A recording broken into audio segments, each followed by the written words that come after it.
যে দেখতেছেন রাস্তাটা ভাঙাচোরা, এই ভাঙাচোরা রাস্তার মতো আজকে আমার মনের অবস্থা। কেন বললাম এই কথা, চলেন পুরো ভিডিওটা দেখে নেন। আমি আলভিয়া আর আপনাদের ভাইয়া চলে যাইতেছি একটা জায়গায়, সেটা কোন জায়গায় একটু পরেই।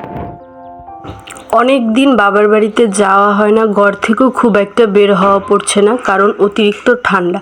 আমি ঠান্ডার মধ্যে বের হলেই দেখা যায় কি অসুস্থ হয়ে যায়, এর জন্য খুব একটা বাইরেও যাচ্ছি না। তাই আজ মনটা ভীষণ খারাপ, ইচ্ছে করছে কোথাও যেতে।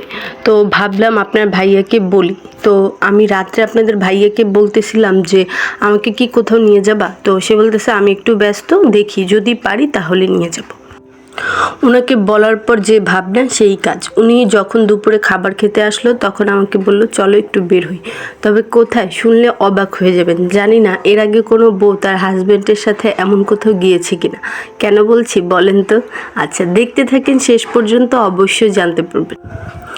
তো রাস্তা পার হচ্ছি, আর এখানে দেখতেই পাচ্ছেন আমরা হলো বাড়ির পাশ থেকেই হলো একটা রিক্সা নিয়ে নিয়েছি, পরিচিত। তো আমরা তিনজন বসে পড়েছি, আর খুব সুন্দর একটা আবহাওয়া ছিল, হালকা হালকা বাতাস ছিল, খুব একটা শীতও ছিল না, খুব একটা গরমও ছিল না। ওয়েদারটা খুব সুন্দর থাকাতে বের হয়ে পরিবেশটা এনজয় করছিলাম খুব ভালোভাবে। আসসালামু আলাইকুম, আমি সুমাইয়া ভাবি। আশা করি সকলে ভালো আছেন, আমিও ভালো আছি আলহামদুলিল্লাহ। যে যেখান থেকে দেখছেন তাদের সবাইকেই অসংখ্য ধন্যবাদ। আশা করি ভিডিওটা যদি এই পর্যন্ত দেখে থাকেন তাহলে অবশ্যই একটা লাইক এবং কমেন্ট করে যাবেন। আপনাদের প্রত্যেকটা কমেন্ট আমার ভিডিও বানাতে আরও বেশি উৎসাহিত করে। আর এই পর্যন্ত যারা আমার পাশে আছেন এবং আমাকে সাপোর্ট করেছেন তাদেরকে অসংখ্য ধন্যবাদ। অনেক আপু এবং ভাইয়ারা অনেক সুন্দর সুন্দর কমেন্ট করেন, যেগুলো পড়তে আমার ভীষণ ভালো লাগে। আমি এই ভিডিওতে দেখব কার কমেন্ট আমার এবার সবচাইতে বেশি ভালো লাগে। তো চলেন ভিডিওটা শুরু করি। আমরা আমাদের গন্তব্যে চলে আসছি, দেখতেই পারতেছেন আলভিয়া কি খুশি। আসলে খুব ভালো জায়গায় ঘুরতে গেছি এমন কিছু না, জাস্ট একটু বের হলাম যাতে মনটা ভালো হয়। আর আপনাদের ভাইয়া যেহেতু ব্যস্ত ছিল তাই হলো সে এখানে মাল কিনতে আসছিল তার দোকানের জন্য, তো সেখানেই আমাদের নিয়ে আসছে। আসলে এটা একটা ভালো লাগার বিষয় যে সে এত ব্যস্ত থাকার পরেও আমাকে নিয়ে একটু বের হওয়ার চেষ্টা করছে। কারণ যদিও এখানে মাল কিনবে, তারপরে এখানে পরিবেশটা খুব সুন্দর ছিল।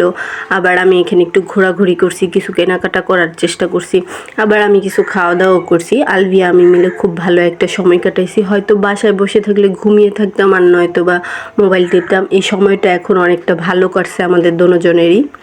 তো আমি আপনাদের ভাইয়াকে অসংখ্য ধন্যবাদ জানাই যে আমার এত মন খারাপের সময় না থাকা সত্ত্বেও আমাকে নিয়ে একটু বের হয়েছে। তারপর এখানে আমরা রিক্সায় বসে বসে বাদাম খাইতেছিলাম, আর বাদাম খাইতে খাইতে চলে আসছি।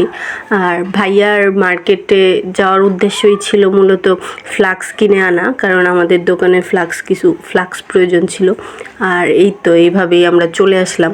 বাদামটা বেশি একটা ভালো লাগে নাই, ফুচকা খাওয়ার চেষ্টা করছিলাম। তবে আমার কাছে মনে হয় যে আপনাদের ভাইয়ার এলাকার ফুচকাই সবচাইতে বেস্ট। তাই আমি যত জায়গায় ঘুরে টুরে এসে আপনাদের ভাইয়ার এখানেই ফুচকা খাই, মানে এলাকার মধ্যে। আমাদের এলাকায় খুব ভালো ভালো খাবার পাওয়া যায়, তবে ফুচকা এত ভালো পাওয়া যায় না বলে আমার মনে হয়। তো ফুচকাটা আমি প্রেফার করি আপনাদের ভাইয়াদের এলাকায় এসেই খাওয়ার জন্য। তো এই আর কি, বাদাম খেতে খেতে রাস্তার সব আবহাওয়া অনুভব করতে করতে আমি আপনাদের ভাইয়ার আলভিয়া মিলে চলে আসলাম। আর আমরা তিনজন খুব ভালো বেস্ট ফ্রেন্ড, আমাদের অনেক ভালো বন্ডিং। আশা করি এরকম বন্ডিং সবসময় থাকবে, আল্লাহ যেন এটাই রাখে। আস্তে আস্তে হয়তো আলভিয়া বড় হয়ে যাবে, এই স্মৃতিগুলো ওর মনে থেকে যাবে। আসসালামু আলাইকুম।